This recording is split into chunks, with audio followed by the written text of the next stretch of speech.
Hello, welcome back to the Villa View. It's time for the post-match pint in association with Purity Ale. If you want to get 10% off everything they have to offer, then use the code #VillaView and you will get that 10%. I'm Dan Bardell, joined by Neil Dunworth from the I hate saying your podcast name, Neil, from the For Love of Paul McGrath podcast. Absolutely stitched myself up there. How are you? It's written just above my head there. If you want. Change it. Can you change it? Because I hate trying to say it on introductions. Absolutely kills me every time trying to get that out. How are you? Though there was a time when we were thinking, when we first started, we were thinking of changing it to just God's Pod after Paul McGrath, Yes, but then we do were that. kind of going, oh, like you could have any kind of any kind of person tuning in thinking that they were going to hear some Sam or Be something good for like be good for subscribers, good for that. good for viewings. I would say. I reckon you should change it now because obviously I cannot say it at all. The good news is, Neil, that we are here to talk about Aston Villa 2, Everton 1. Far more preferable to talking about Bournemouth 2, Aston Villa 0. And whilst the performance wasn't perfect, it was a lot better than the week before. It was. It was. There was a lot more coherency to it, and I think the team sheet, when the team sheet came out, there was still a bit of trepidation, I think, amongst the fan base, because obviously, it's not been a kind of a well-oiled machine between Ings and Watkins up top. And then obviously, there was the David Ornstein broke about 20 minutes before the team sheet was announced that Mings was going to be starting. So there was a lot of conversation amongst the fan base. But I think he got it right. Obviously, he got it right. We bossed that game. I've watched it back 2 or 3 times since, and it's every time I watch it, every time I'm just looking at it going, okay, I know the last 10 minutes were dicey, but up to the last 10 minutes, bar the odd corner here and there, we were by far and away the better team. And I think some credit needs to go to both the players and also to Steven Gerrard for that, because the players looked like they were more in tune with what was going on, and they looked like they were trying to make things happen, if that makes sense. And obviously, Gerrard put the two guys up top. It could have easily gone the other way because obviously, the last week was a horror show. So it would have been very easy to go under in that first 10 minutes, get frustrated. But Villa played with the tempo and a bit of penetration that we didn't see the week before. And I think, although the atmosphere wasn't like thrills and spills that we've seen at Villa Park before or heard at Villa Park before, I do think the fans appreciated that straight off the bat, Villa looked like they were going to work harder and they looked like they were going to try and make a little bit more happen and add a little bit of composure to the game as well. So I think in that first 10 minutes, you could see the team leaking. I got wind of the team in the morning as well, and I was delighted to see Tyrone Mings back in there. I actually think as well, the two up front, I often think if you're playing against three at the back, if you're playing with one striker, you're making life pretty difficult for yourself because, as we saw the week before with Danny Ings up against three Bournemouth centre-backs, it could be a tough old shift up there. But having the two of them there, I think that's kind of the right call when you come up against a back three, and in large, it did work well. Oh, absolutely. And what it did was it allowed us to have a certain situation, and it's a situation where Watkins is brilliant at. So, yes, we're going to have situations where Watkins is going to be one-on-one with the goalkeeper and he's going to maybe kick it straight at him, or maybe, it's going to be saved or whatever. Okay, we've got to live with that. And he will potentially get better with that over time. But what Watkins does absolutely brilliantly is running across defenders and dragging defenders left, right, and centre. And when you've got three centre halves, specifically when Conor Cody was anchoring the back of that Everton three, just in the door only Wednesday, Thursday beforehand, and he was just in there. And Watkins took him for walks during the middle of that game, and it exposed Tarkowski and Holgate, who, let's really be very honest with ourselves, neither of those guys want to be exposed. They don't want to be moving around the place. Holgate thinks he can do it. We've seen it every time he's come up against Aston Villa. He's been pretty much the target man. And what I mean by that is the man that we target. We targeted him, and Watkins did, running across Cody, getting onto Holgate, moving Holgate around the place while making sure that Cody was getting turned. And that allowed Ings to attack through the centre a small bit more. And that's what we were missing against Bournemouth. The amount of times that we were seeing our strikers and our left back and our number 10, whether it be Bailey or whether it be Coutinho, caught out in the wings with nobody through the centre was huge. Whereas yesterday, it allowed us to open up those gaps in that back three by carrying defenders left and right, and then the other striker was able to capitalise on it. And it even got better when Buendia came onto the field, because Buendia was just like a train when he was running straight with the ball. He was straight through the centre as much as he possibly could. And it was a bit of a shame that Philippe Coutinho couldn't find the space or the opportunities to do that as well, because I think that will suit him too. Yeah, I thought Watkins was pretty good. all day. Obviously, he ended the game with 2 assists. Not renowned for his assists, Ollie Watkins, but he runs the channel. He does the dirty work, and I think whatever formation Villa play, whether it's one up top or obviously two up top, I think Ollie Watkins has to be in the team. Alan Shearer kind of pointed to it on Match of the Day that Villa are a better team with Ollie Watkins in there, and I agree with that because the first part of the first half he was more playing as the left striker and Ings was playing as the right. And Holgate, whatever you think of him, he's slightly more athletic than the other two members of that back three. When he moved to the right hand side, he could take Tarkowski into areas that he didn't really want to go, and Cody in the middle as well, playing in between the left centre back and playing and the wing back, and that really suited him on that right hand side. I think you often think of Watkins when Grealish was there with playing down the left and getting himself down the left and cutting inside from that channel. I think a lot of the time it actually works better down the right because, like you say, he can kind of just run straight. He's on his right foot when he plays down that side. And Tarkowski's an excellent centre-back, but I don't think he's a left centre-back in a back three. And Watkins exposed that, really, and that's where Villa's first goal came from. But in the main, I just thought Watkins was excellent all day. I think you saw Villa without him the week before, pretty toothless. If Villa are playing with a lone forward or if Villa are playing with two up front now, I think Ollie Watkins is in that team. I'm exactly on the same boat as you. Danny Ings' finish was fantastic today, and Danny Ings has that in his locker. I think that the more that you can get Danny Ings to just focus on being a striker and playing through the center, like I said previously, I think that's where we're going to see him now because he's 30 years of age, or if he's not 30, he's 30 very, very soon. And that kind of industry that he has getting around the field is going to diminish and diminish and diminish. So he's very much, and I hate saying it because like he's only 30 years of age, but he's very much probably in the situation whereby he's going to have to reinvent himself, like lots and lots of strikers have done, because he doesn't have that engine anymore. I won't say he doesn't have the engine. He does, but it's probably not his biggest strength at the moment. Like maybe a Jamie Vardy would have, where he's able to pick that ball up and he's able to run at defenses and stuff. Whereas Ings can move around. He's an intelligent footballer, and we saw that for the goal. And when he's faced with a snapshot, or when he's faced with having a shot on goal within the box, he gets it more often than not. And we saw that at the weekend. So I'm okay with having one of the two strikers just focus on putting the ball in the back of the net and not doing much else other than occupying space and occupying defenders if the other guy's buzzing around him. I'm absolutely fine with that. So I think Gerrard is going to have to stick with probably the two up top, specifically when we're at home, because it makes us a lot less predictable. Makes us a lot more. It gives us a lot more opportunities, as I say, to get different players into the game. Quite a lot of Gerrard's wins, I feel, have come with two up front as well. I might be completely imagining that. I haven't got any statistics in front of me. How's phone going? Haven't got any statistics in front of me. Let me just deal with that. Hello, it's transfer deadline. Yeah. Oh, if only we'll come on to transfers because I think we might need a couple now. But yeah, I feel like a fair few of Gerrard's wins, especially in the second half of last season, came with when we had Ings and Watkins in tandem. And again, we didn't play them both up front last week and we lost. We played them together at home this week and they come together and we get the 3 points. So it's something that's worth looking at, particularly at home, because I do think it suits us. And especially when you come up against three at the back, I think it's pivotal to not leave your striker isolated. It's easy to say this when Villa have won. Obviously, last week we all kind of slammed the team selection because we ended up losing, and these things are always easy with hindsight. But I do think people were a lot happier with the team selection, and one of those things was Tyrone Mings coming back in. Now, it's been done to death, him not playing that first game, and suddenly talk of him that he didn't play because he was injured, and then he's trained well, and he's back in the team. But I think what we learned from Saturday, Neil, is that Villa are infinitely a better team with Tyrone Mings in that back four. I think so too. When we were in lockdown, and this has been, people have gone over this as well before, but when we were in lockdown, he was the dominant voice on the field. Yeah, look, everybody could say, oh, he's got a rick in him or whatever, but the organisation he brings when he's talking on the field and that leadership mentality that he brings, albeit he doesn't have the armband anymore, you need that from a centre-half position.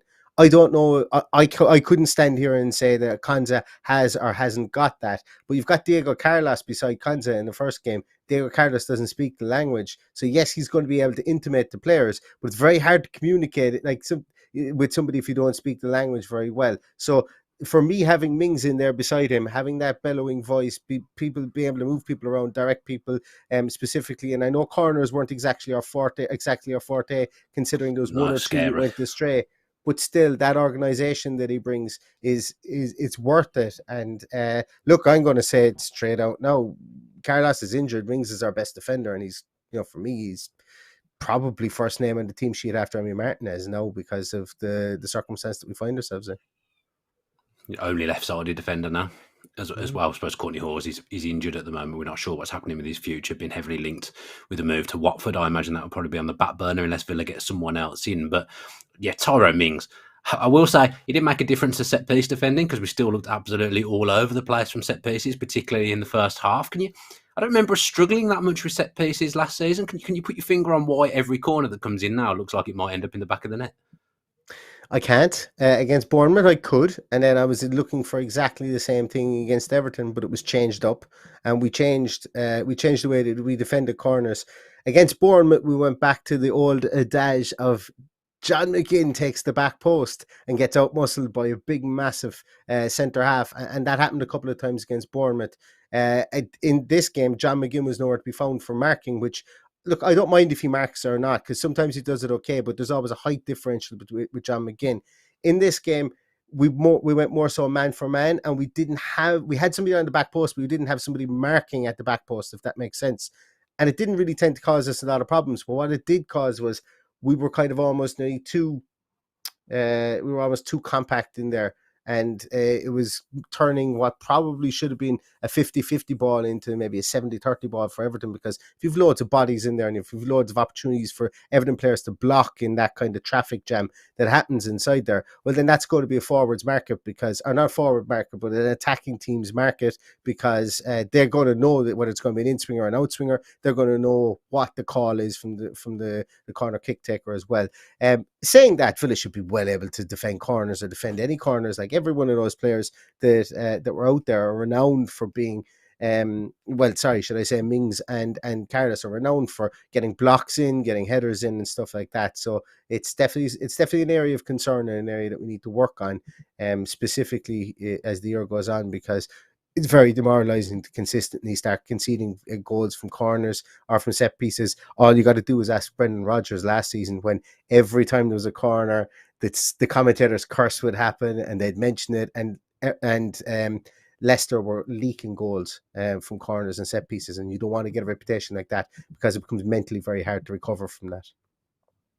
I said earlier that we'd had no problem with technical issues and that we were living the dream, and I didn't know why. My picture seems to have absolutely frozen, so I'm not sure why that is, but can you still hear me now? That would be the main thing. You've got a most beautiful smile, though, so it's okay. At least I'm smiling. Jeez, Yeah. It could have been absolutely criminal what screen I was left on. I've got absolutely no idea why I've stopped working, but I'll try and rectify that myself, and hopefully Adam's having a look at it as well. But so I was thinking about the corners as well, because I was thinking, well, we aren't the biggest side, are we?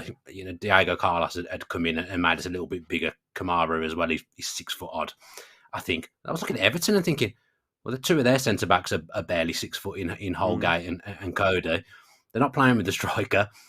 The midfield wasn't exactly massive. Why are we still struggling in the air? So it'd be interesting to see what happens with that moving forward, because obviously we got away with one for the offside, which was good, and And for the offside, like, once again, I need a new crash course on the rules of what VAR can and can't do, because for that offside goal, the Dina had a handful of jersey in that as well. I think it was Connor Cody's jersey. It was so I just don't know what is and what isn't again, but gladly we got away with it. And yeah, look, it's one of those ones whereby we'll take what we can get every single time that we get it. And from corners specifically, there's going to be good days, there's going to be bad days. But it's funny because it's well known that we've got a set piece coach. And I think that's probably why people are focusing on it a bit more. That's probably why people are kind of a bit more crabby about the fact that we are not looking great from corners. And as I will say, and I'm not saying whether it's right or wrong, but when you've got somebody to blame, it's always easier to give out about a certain situation. And I think that Aston McPhee does need to, I suppose, spruce up his ideas in that aspect, specifically with the defending of corners.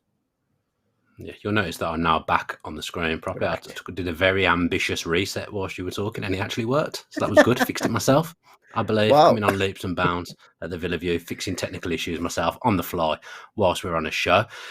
probably a good time to talk about the Diego Carlos injury. I know it happened at the end of the Mm. game, but whilst we're talking about Villa defending, it probably makes sense to talk about it now. Ruptured Achilles nail. Not the news that we were hoping for. We saw him hopping around at a kid's party in a protective boot yesterday. Just, he's a player. I looked up his injury history earlier. He's had a couple of knocks in his entire career. He's got to 29 with no long-term injury. Steps foot on the Villa Park turf, bad injury. So, there's every chance now that we may not see him again this season. You certainly may not see him back to the same standard that he was at, the same level that he was at this season. Just feels like a hammer blow, that, doesn't it? To lose your big money centre back signing, on the second game of the season, it does feel very Villa. I suppose for me, I'm not as down on this whole. I think. Sorry, I'll start again and I'll get my thoughts in order. I think when a lot of people are saying, you get an Achilles injury and your career is finished, or you may not come back to this to the standard that you I've got were an Achilles previously. injury at the moment, and my career is finished now. My career Well, is finished. hashtag pray You for should have Dan. seen me play football on Friday. You should have seen me play football on Friday. Absolutely atrocious. Ball couldn't come off the floor. Yeah, my Achilles injury's finished me, so I don't know what it will be like for Diego Carlos, but hopefully it doesn't finish him. But what I would say is that, like, Axel Witsel got it last year, and Axel Witsel was back within 4 months. That is obviously not going to happen with everybody. It was a rupture as well for Axel Witsel, and he's older than Diego Okay. Carlos, substantially older. So I suppose it can be done, and you can come back. I suppose it all depends on the quality of your surgeon. All depends on how quickly they can get the blood flow back in after the surgery. Yes, I have been looking up medical doctrines and whatever you want to look at there to try and see what happens. But it's the biggest thing that I think that you got to worry about is you don't want to have a Santi Cazorla situation whereby infection sets in. If infection sets in, then you're goosed. Like, you're talking years out. So I suppose the surgery is going to be the big thing. And then after that, it'll be a case of, and like, let's be honest ourselves, this guy isn't going in as a public patient into the hospital to get this. He's going to be looked after with the best of care, you would imagine. But as I say, you can't really legislate for infections, and sometimes they just happen, sometimes they don't. So that's where the fingers crossed with regards to this is. But can I have a small bit of a moan, Dan, which is something that I don't usually try, Sure. I don't usually do. And it was, I can't remember what I heard it on, but it was one of the other podcasts I heard it on today, and I agree with it, and I'm going to reiterate what they said. Like, if Villa had controlled that game, and we weren't backs to the walls, and we weren't running around like our arses are on fire, like our pants are on fire, should I say, then Diego Carlos isn't injured, because he's not like I know it can happen at any stage, but isn't it very Villa to score a goal and with 12 minutes to go or 10 minutes to go, immediately concede an own goal, and then have our centre half with just a freak injury? Like, it is peak Villa for that to happen. You score a goal, you'll be able to shut out the game. And I think that the weight of having to win this game, because of the negative backlash that happened after week 1, which was deserved in parts, I think that was weighing on the players' minds, and it became a bit panicky in the last 10 minutes. Yeah, I was sat there when Buendia scored, and I just thought, this is very un-Villa. Seeing the game, just finishing the game off with not very long left. That is not Villa at all. And then literally a minute later, I was like, oh, we're back. Here we are. We couldn't possibly see out a game comfortably. That would be unheard of. Why would we do that? And yeah, I think it's a valid point. If we'd have just defended the kickoff a little bit better, it probably wouldn't have happened. So yeah, it's a bad one. You can't dress it up as being anything but a blow either, because I think Gerrard had a few areas he wanted to address. I think centre-back was one of them, and obviously defensive midfield. They were the two things Villa have gone big on in the transfer window, and they got that business all done early. Carlos not being there for the foreseeable. You now look at our team, and Kamara was excellent. I thought absolutely brilliant to see. He's going to be one hell of a player and be the kind of player that we've wanted Villa to have for years. But we now only have one starting position that's been improved from the back end of last season. And that doesn't sit great with me. Do you know what I mean? I mean, people would have said, oh, well, we needed to do more than just 2 improvements anyway. But now just to have the one improvement, even though I think it is a problem area that's massively solved, I do think, are we short? Do you think they'll go in the market for another centre-back? Or do you think because Courtney Hawes is still at the club, they'll just stick with that and hope that he's not out for too long? Yes, I think that if the right opportunity came up, they would have bought another centre half anyway. I'm going to say that. I think that they're thinking long term. Long I term. know there was one they wanted. I know they were looking at two. They Yeah. definitely were looking at two in the summer. So I mean, he's gone. Mm. The defender that they were looking at. Yeah, I But think we might be talking about there the was a same person yeah. because I There loved was a him. time when Villa were there was a time when Villa were after two centre backs. So Yeah. there may be a list knocking around somewhere that we might be able to Langamaha to get out of his drawer Oh, and get the centre 100%. back list back out. 100%. And that's the thing. And okay, if there's anybody here from publications like the Sun or whatever like that, I'm not having a crack off it here. And I know that you got to, like, the headline has to match what the moment is, because tomorrow's news or today's news will be forgotten tomorrow, and that's okay. But just because Diego Carlos is injured doesn't mean that they're frantically searching for, oh my God, who are we going to sign? We don't know any other player in the world. There's lists upon lists that they have there about different attributes and whatever, and scouting reports. And I would imagine that, that they were actively talking to people anyway. That if the right opportunity came up, there could be things like there could be any type of situations that they could have been looking at with regards to the centre halves. Last week, if you were to believe everything that was going on, Tyrone Mings was nearly out the door. And now he's, as I said, he's starting, and he was our best centre half. He's now our best fit centre half for me. So these things are fluid. I think the club is always looking, and all clubs are always looking to upgrade what they have there. And that's why they've got that whole analytics side. That's why they've got their whole video study side and the recruitment side of things with the likes of McKenzie, Rob McKenzie, and so on. Those guys don't just get wheeled out the 1st of June and wheeled back into the cupboard again the 31st of August and back again in January. Those guys are working around the clock, and I think sometimes we as fans might forget about that. So the panic that potentially some fans are having, that, oh my God, what are we going to do? We're after losing a £29 million player. The funds will be made available for somebody if we badly want them, and I think we do need them. And the club will be ready with a list of players that they do wish to purchase. So sit back, enjoy the ride is what I'm trying to say here with regards to that one. I mean, there's certain positions, for example, left back. They obviously knew they wanted to bring in a left back, but they weren't bringing in a left back who was going to be better than Luca Dean. They wanted to bring someone to compete who's of a high standard, but essentially is a backup, and they've done that. Goalkeeper, exactly the same with Olsen. They're not buying a goalkeeper to be better than Emi Martinez. They're buying someone to come and be an understudy of a high standard. Now, there's other positions that I know that if the right player came about, Villa would spend the money and buy that player. But what they won't do is just spend money willy-nilly. They just won't. Say if everyone probably thinks we need a number 8, I would like to see a number 8 in the squad. If Villa can't find a number 8 that's better than John McGinn or better than Jacob Ramsey, then they will not do it. And I think that's the right thing to do. That they won't make that move. But if suddenly now a number 8 comes up who's better than what we've got, Villa would spend that money. That money is there. I've seen a lot of people complain about how much money we've spent. The net spend being quite low over the last couple of years. It's always going to be low when you sell a player for 100 million. But Villa will only buy the right kind of player. That they'll identify every position that's there at the club. Villa will decide whether they need someone to just be a backup, like they did with left back, like they did with goalkeeper, or whether they need to get someone in who's better than what they've got. Same with striker. If someone came up who was better than Ings or Watkins, I guarantee you Villa would be in there and they would try and make it happen. So I think if a centre back comes up now that will make a difference to the squad and it is better than what we have, again, I think they'd probably do it now.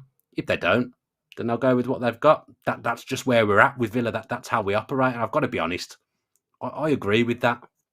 I do. Like, the chickens have to come home to roost at some stage, and you have to start balancing. I'm not going to say balancing the books, but the money pit does No, but you run do. out. You do have to be sensible at times. Absolutely, you do indeed. And now we're in year 4 of being in the Premier League. Are we year 4? Year 4, yeah, year 4 of being in the Premier League. That's mad to say that. Year 4 of being in the Premier League. It's been 4 quick years, quick tumultuous years that we've had, but still they've been quick. But I think been Dan, back in the Premier League longer than we're in the Championship, which it doesn't. I'm going to say it doesn't feel like that really to me, but that's true. no, that really doesn't feel correct, but it is when you think about it. But what I was going to say, oh yeah, the what I think they might end up doing here, Dan, is maybe that they might be looking at players that I don't know. Like you mentioned there about midfielders, you mentioned there about centre halves, and as I say about somebody being better than who's there at the moment.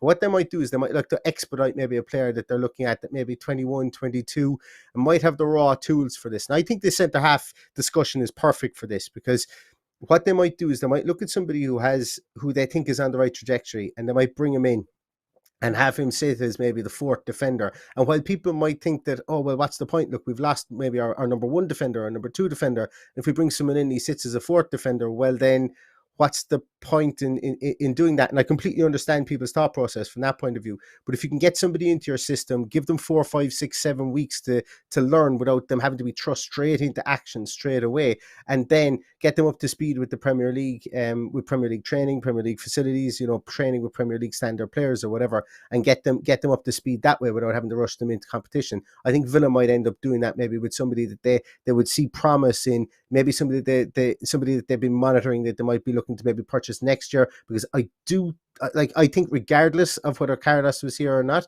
I think we would have seen a bit of upheaval in the centre back room. I think if offers were made for players, I think we would move on from players next season. And I think that that's okay to say, because you're always churning that middle area of your squad, which could be your third centre half, which could be your fourth centre half anyway. But bringing in somebody now and expediting that, somebody maybe that they might have had their eye on for next year, or maybe even they might have had their eye on to say, okay, we'll give him 6 months in, I don't know, the Italian league or whatever, to show us what he's made of now that he's getting a starting role, and then we might go in for him in January. But we're going to reach out to him. We're going to reach out to the club. We're going to start the feeders now. I think there could be a situation where they might do that. Or alternatively, it could be a situation whereby they could look at maybe a veteran that's on the free agent market and say, hey, fancy a 1 year payday and test yourself in the Premier League, and then you'll be on the free agent market again afterwards, and you can sign a blockbuster deal, or we'll sign you to an extended contract if you come in and you play your socks off. So there's lots of opportunities Villa can do here. It may not be the 30 million, 40 million, 50 million pound man that people might expect. We may get somebody and people might be scratching their heads going, what in the hell have we signed this person for? And I think people can understand that from the point of view of Callum Chambers. Like, Callum Chambers was that guy in January, and I think that makes sense. Yeah, absolutely. Great signing, 100%. Callum Chambers. Yeah. And let me tell you, he made a couple of real key interventions at the end of that game. He was only on the pitch for about 5 minutes, but he saved us a couple of goals. Callum Chambers, he made a great block and a great interception in that frantic injury time period. I will say as well, and this, some of the stuff I say is based on things that people tell me. This is completely based on my own opinion. I don't think Josh Feeney's a million miles away from being in and around the first team. He's in every match day squad pretty much. He wasn't on the bench at the weekend, but he was with the first team. He hasn't gone out on loan. I feel like Feeney, he might be one that's actually, is he 17, 18? But they might 17 feel just. maybe doesn't need a loan and is ready, because he's very highly rated. Again, it's just a hunch from me. I'm not basing it on anything. But Feeney does seem to have been kept around the squad, and there's no talk of him going on loan anywhere. So maybe he might be promoted at some point, and they obviously have still got Courtney Hawes around as well. So maybe you won't see a centre-back. It will be interesting to see what happens in the coming weeks. Now, someone that came on and was a delight to watch now, Emi Buendia. I thought he was absolutely sensational when he came on. So busy, always looking to move the ball forward, always on the move himself as well. He would have been on at 70 minutes anyway, but he came on after the hour for Coutinho. And I did think as soon as he was on the pitch, I thought McGinn suddenly came alive and was in the game. I thought the strikers were more involved. Watkins was getting the ball a little bit more. I just felt with Buendia on the pitch, I felt like everyone looked better. Is that fair? Yeah, I think I agree with that. I think the industry that he brings and the fact that he was able to come back into the middle of midfield, pick up the ball and run, like for his goal, Kamara gets a foot in and it comes to Buendia right on the halfway line, and Buendia just drives forward straight is what he does. He just runs straight through the middle. Watkins makes a lovely run across Buendia, across the face of the defenders, as I mentioned. This really good of that Watkins does, and Buendia slides it down to him. Just continues his run on, but Watkins' run has dragged everybody over to that side, and Buendia just continues his run on. Watkins lays it across in the plate. But what I'm getting at here is just it's the directness and the fact that he gets around the field. Like he always looks like he's running a million miles an hour. I don't know. I couldn't tell you whether Emi Buendia is actually fast or not, but he always looks like he's running a million miles an hour, and he's got like it's interesting to see that when he does come on, that he's not somebody who's going to mope around the field anyway. That's one thing for sure. He's going to try and get involved and make things happen, and I think that's exactly what he did for his goal. So well done to him. And Dan, have you heard anything? Coutinho came off injured. No one has mentioned anything about whether it was any strain or whether it was cramp or what the situation was. I did see some quotes from Gerrard. I think he sounded like he was struggling in the conditions. To be honest, Coutinho, I think Coutinho and Cash both was cramp based. I could be wrong with the Coutinho one, but I'm sure I read something last night where they were saying it was cramp based. Buendia would have been on for Coutinho anyway. Coutinho, he was involved in the game, but I don't think we get the ball to him quick enough. He's a different Oh, type of number 10 to Buendia. People say, oh, well, Buendia had the ball plenty. Buendia goes looking for it, comes a bit deeper. He's very good at picking up pockets of space. For Coutinho, it's about getting him to the ball in a forward position quickly. I don't think we've quite got that knack yet. I'm not saying look that he's playing like a world player because he isn't at all. But I do think there's things that Villa can do better in midfield to get Coutinho the ball. But let's face it, to have the options that we've got of playing either or with them two, great options. Bringing Bailey on again, the squad's in a relatively decent place with the attacking talent that we have to bring on, and we don't know, it may be added to, but I just thought Buendia was brilliant. I do think we've got this habit as Villa fans: if someone's out of the team, they always become a bit better than they actually are. We say, oh, he should be starting. Everyone, it's just natural with football fans. I think people become better when they're not in the team. But I do think Buendia, the time has come now to start him against Crystal Palace. I do think he deserves it. Gerrard actually said after the game that he was ahead of Coutinho in pre-season before he got the injury, and that Buendia was going to start the season. So that was quite interesting. Again, we don't know how true it is, but I'm imagining he's not going to say it I if it's think not there true. might have So it'd been be a bit of interesting to see what fan happens next week. appeasement there, trying to Could ride be, the wave of could positivity be. after the game, you know? Yeah, it could be. It is very smart from Steven Gerrard. I'm not against it, but I think the time's got. I think against Crystal Palace, I think Buendia, even if it's with Coutinho, I think Buendia's got to start now. Yeah, I agree too. Yeah, we got to see what we have there. We got to see what we have there because we're not seeing what we thought we had with Coutinho, and that's been just blatantly honest at this moment in time. I would say for the last 8 games of the season last year, and for the first 2 games of the season this year, and even in pre-season, you haven't seen the Philippe Coutinho of Manchester United, the played against Man United, the played against Leeds, the played against Southampton. Now we see it sometimes, but I think when you go on spells like this, you need to be able to bring in Buendia, and I think he's done his time on the bench, and he should start. He's gotten a goal, and he looked brilliant when he came on. So yeah, reward him. If He it's a did the merit same based back end of system, last reward season, him. didn't he? Yeah. He played. He scored. He scored a couple of goals. He scored against Burnley twice. And he probably deserved to keep it. I think he lost his place after he scored at Burnley away. Memory might be Mhm. serving me wrong there, but I think he scored, played really well, and then lost his place to Coutinho again the next game because it was a tight turnaround of games. But I think Brenda's done enough to start now. I think there may be an absolute meltdown if he doesn't start against Crystal Palace. I think fans are very keen to see Buendia in that first 11. I don't think Gerrard can ignore him anymore. I think he has to be in that team come Saturday at 2:00 when we see the team announced. I think he will be there now, unless something happens in the week in training. I think Buendia will be in that team. A fair play to him. Although I will say, he nearly missed. He nearly Yeah. missed that goal. He was very close to putting that wide. I don't think he connected with it quite how he wanted to. I do also think Jordan Pickford, terrible piece of goalkeeping. The way he made Watkins' mind up for him. He stood in a weird Mm. position and made it so easy to square the ball. But thank you, Jordan Pickford, because I really appreciated it. And thank you, Amy Buendia, for not missing, because I do think it would have been one of the worst misses I've ever seen. Sat in the whole end. We probably covered everything there now. The only thing we didn't go into great detail was Boubacar Kamara. I don't know what he looked like on telly to you, but in the ground live, it's a breath of fresh air in that midfield because he just does everything well for a defensive midfielder. And He's he a will man of the get match. better as well, won't he? Because he hasn't acclimatised to the league yet. Once he gets going, Villa are going to have. If Villa ever come to sell Kamara, they're going to make a massive profit on him, huge profit. Mm. He's a man of the match. I thought he was brilliant. I thought he was everywhere. His passing was crisp. His passing, like he got what I'm going to call an inadvertent assist. He gets that foot in. He does that nuisancey stuff in around the middle of midfield. You barely even notice it, but I would say he's a disaster to play against because he breaks the line. So he actually comes out of position to meet you head on.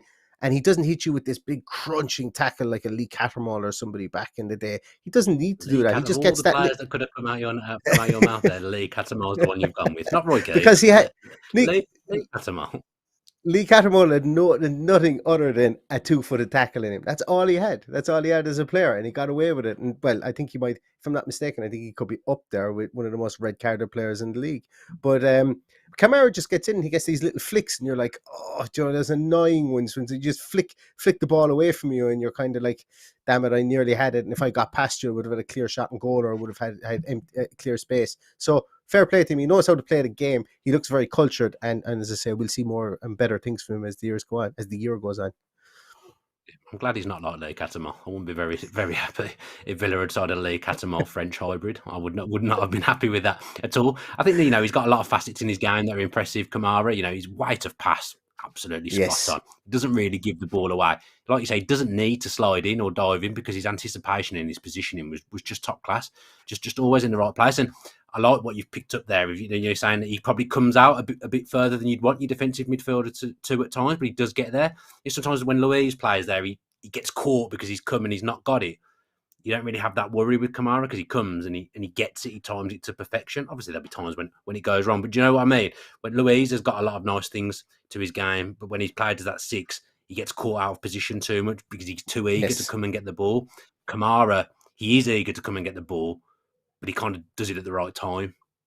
I agree. Yeah, he's got a defensive mindset coming from being a centre half. You can see that he's got a I must not lunge in kind of even when he's defending in around the centre circle, he's almost like as if he's defending the penalty area. He's waiting for the opportunity to tackle as opposed to trying to put his man off or stop him from advancing, if that makes sense. Because you can't just lunge, and you can see it. He doesn't lunge, and it's beautiful to watch because it's something that we've. I'm not saying that we've had a bunch of lungers before, but we've had people who, as you say, have got caught out of position because they've gone to I think we've had a engage. lack of Maybe nous that at particular, times. A lack of nous. yeah, it's more too quick to engage than and not being able to bide your time or understand angles and maybe funneling players Mm. into areas like centre Yeah, halves I do. agree. So I think that's the breath of fresh air that Boubacar Kamara brings. And hey, Dan, it only took us what 8 years. It's 4th season in the Premier League. We don't need to play like that all the way through. All the way, I don't think all the we way even through. had one since We've waited for 2016. the Yeah, right one now. yeah, We waited for the right that's it. one. We waited for the right one. That's what we said the transfer strategy was. Waited for the right defensive midfielder. It took us 4 years, but here he is. And yeah, it just Yeah. looks a lovely, lovely footballer. And I'm looking forward to watching more of him play for Villa this season. I think that does us then. Neil, have you got anything you want to plug coming up? Anything you've done that you want to plug whilst we're here? Um, yeah, over on our own channel, I've been looking at some free agents that Villa could look at to bring in if they were for Diego Okay. Carlos. And tomorrow we'll be looking at maybe some players that I think fit the bill, touching on some players that we were spuriously linked with at the start of the transfer window, going back to Johan Lange's list. So those will be coming out soon. But yeah, as I say, Yeah, do that's head really over it. to for the Love of Paul McGrath channel. I can say it now. Absolutely. Just don't know why I couldn't say it in the introduction. Do head over and look at Neil's channel and have a look at the videos that he's doing over there. They're always good fun to watch, always a good laugh. And if I've got anything to plug, yes, we have. We've got the Purity post match. No, we haven't. That's what we're doing now. Absolutely all over the place. What have we got? The match preview. Either Thursday or Friday, we'll have a match preview for the Crystal Palace game. Plug in the show. That's not even that we're doing now. Yeah, but please, if you've only come in towards this at the end, then come and do go back and watch it from the start. Also plug myself as well now. I should plug myself Do while do we're here. I'm yeah. back in the Sky Sports News studio on Thursday on the transfer talk shows. Maybe I get to talk about Villa. I do sometimes get to talk about Villa on there if they're doing anything. Maybe if we're doing bits and pieces, I'll get to talk about Villa a bit on there. I think I'm on 9 till 10 and 12 till 1 in the Sky Sports News studio. So yeah, please watch that and support me if you fancy. And if you don't want to support me, that's fine as well. As I say, we'll be back for a match preview on Thursday or Friday. If you do subscribe to the channel with your post notifications on, you'll know exactly when that video is coming out. We were on time today as well. So when I go back and look at that live chat, I want to see some praise for being on time because we get absolutely hammered for being late every week. And I made sure we were on time this week. That was me. So please, I want some love in the live chat Yeah. for actually being I on think time. I think his If you've exact I watched, think your exact words were, Dan, was it this wouldn't happen in Sky Sports, so it's not happening on Villa View anymore. I we're on think they time. were the We're exact on words. time in I'm not Sky Sports. 100% sure. But congratulations Well, on that. Actually, I haven't been talking to you since. That's a thank you. serious gig, and fair play to you. You've put a lot of work in. You deserve it. So hats off to you. I'm a serious guy now. I'm a serious guy. I want to point out as well. I said this to you on chat the other day that we were getting slated for being late, and someone was saying, "Oh, you should watch the For the Love of Paul McGrath podcast instead. It's better than the Villa View." And I was thinking, Neil's been on 80% of our shows, so they're actually pointing to go and watch something. Neil's on 80% of our videos. It really, really made me laugh. That did slating the channel, but Neil, you're on that channel all the time. It was funny, made me laugh. Really did make my day. Thanks to Purity for continuing to sponsor us as well. Don't forget that discount code is #VillaView, and it'll get you 10% off absolutely everything on the Purity store. So do go and check that out. As I say, we really appreciate them supporting us. I'll say it for a third time. We'll be back for a match preview either Thursday or Friday. Enjoy the Monday night football, and as ever, up the Villa.